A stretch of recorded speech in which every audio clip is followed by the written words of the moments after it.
Part 1-এ আমরা দেখিয়েছিলাম ফাঁসির মঞ্চ পর্যন্ত। এবার পার্ট 2-এ আমরা দেখাবো বিভিন্ন সেলগুলোকে।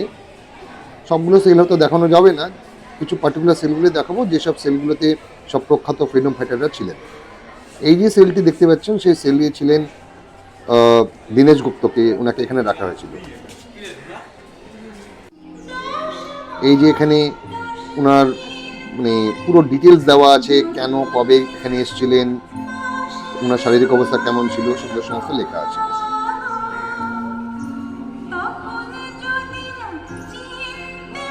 একটা ঐতিহাসিক ব্যাপার, দেখতেও ভালো লাগে, পড়তেও ভালো লাগে।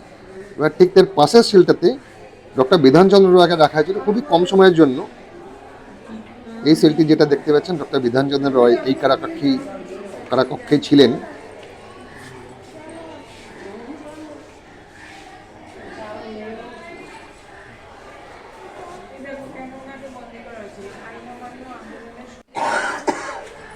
ওনার যাবতীয় ডিটেলস, কবে এসেছিলেন, কেন এসেছিলেন, কেন ওনাকে এখানে রাখা হয়েছিল। এই যে এবার চলে আসলাম আমরা নেতাজি কক্ষে। নেতাজি কক্ষ হচ্ছে যেখানে সুভাষচন্দ্র বোসকে রাখা হয়েছিল। এই যে কারাকক্ষটি, দেখুন ওনার একটা স্ট্যাচু ওখানে বানানো আছে। ঠিক তার পেছনে দেওয়ালে সব সেই ব্ল্যাক অ্যান্ড হোয়াইটে সেই ছবিগুলো সব প্রিন্টেড করে বাঁধিয়ে রাখা আছে।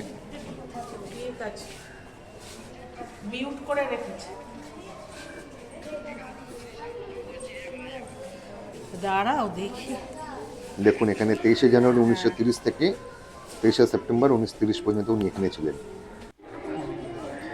ঠিক তার পাশেরটাতে যতীন্দ্রমোহন সেনগুপ্তকে রাখা হয়েছিল।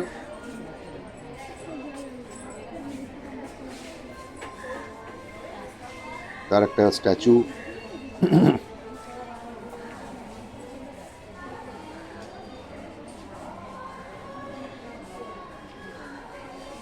এই একটা স্ক্যান করে, এখানে একটা স্ক্যানের সুবিধা, এটাতে আপনি স্ক্যান করে আরও অনেক কিছু আপনি ওখানে শুনতে পাবেন, জানতে পারবেন।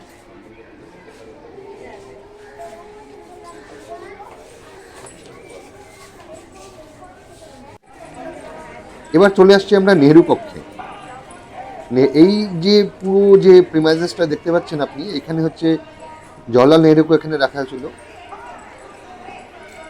এই পুরো যে ভেতরের যে একটা স্ট্রাকচার মতো করে রেখেছে পুরো একটা দেওয়াল ঘিরে, ওই যে সেলটি দেখতে পাচ্ছেন, ওইটাতে ছিলেন জওহরলাল নেহেরু।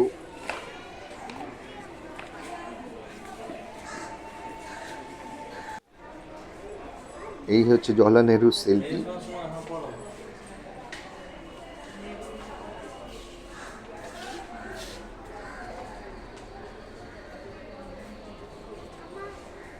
এবং পুরো ডিটেলস এখানে দেওয়া আছে, যে কবে উনি এসেছিলেন, কেন ওনাকে এখানে রাখা হয়েছিল।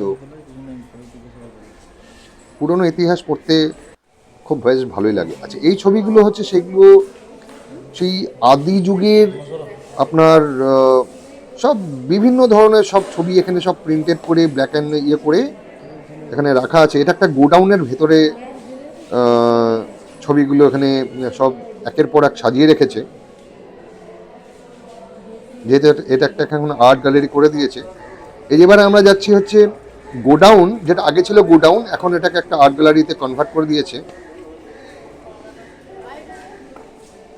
আর ওই যে ব্ল্যাক অ্যান্ড হোয়াইট প্রিন্টেডগুলো ফটোগুলো কথা বলছিলাম, সেগুলো হচ্ছে ওই আপনি যে সাদা আলোগুলো যেগুলো দেখতে পাচ্ছেন সেখানে। এবার আমরা চলে আসলাম হচ্ছে আপনার ওপেন এরিয়া। ওই যে বিল্ডিংটি যেটা দেখতে পাচ্ছেন, লোকগুলো উপরে উঠে যাচ্ছে সিঁড়ি দিয়ে, ওইটাতে হচ্ছে আপনার আন্দামানে লোকেদের, বন্দীদেরকে কেমনভাবে রাখা হতো তখনকার সময়, তার একটা পুরো আপনি রেপ্লিকা ওখানে দেখতে পাবেন। খুবই মর্মান্তিকভাবে রাখা হতো, এটাও আমি পরের পার্টে তুলে দেব। আচ্ছা, এবার আমরা চলে যাব হচ্ছে আপনার সাধারণ কক্ষে। এটা হচ্ছে আপনার জেনারেল প্রিজনারদের সেল, যেখানে হচ্ছে সবার থেকে আলাদা করে রাখা হতো।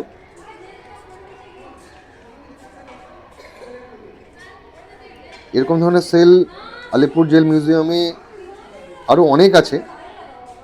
এটা হচ্ছে সেই আপনার সাধারণ কক্ষের দেখুন কত উঁচু উঁচু বিল্ডিং, খুব সুন্দর মেনটেন করে এরকমভাবে। আচ্ছা, এর পরের পার্টে আমরা যেটা দেখাবো সেটা হচ্ছে আপনার বিভিন্ন ধরনের অস্ত্র শস্ত্র, গান, পিস্তল, যেগুলো হচ্ছে বিভিন্ন বিদ্রোহের সময় ইউজ করা হয়েছিল, আমরা ওগুলোকে দেখাবো। যদি ভিডিওটি ভালো লাগে শেয়ার করবেন, লাইক করবেন, কমেন্ট করবেন এবং সাবস্ক্রাইব করবেন। ধন্যবাদ।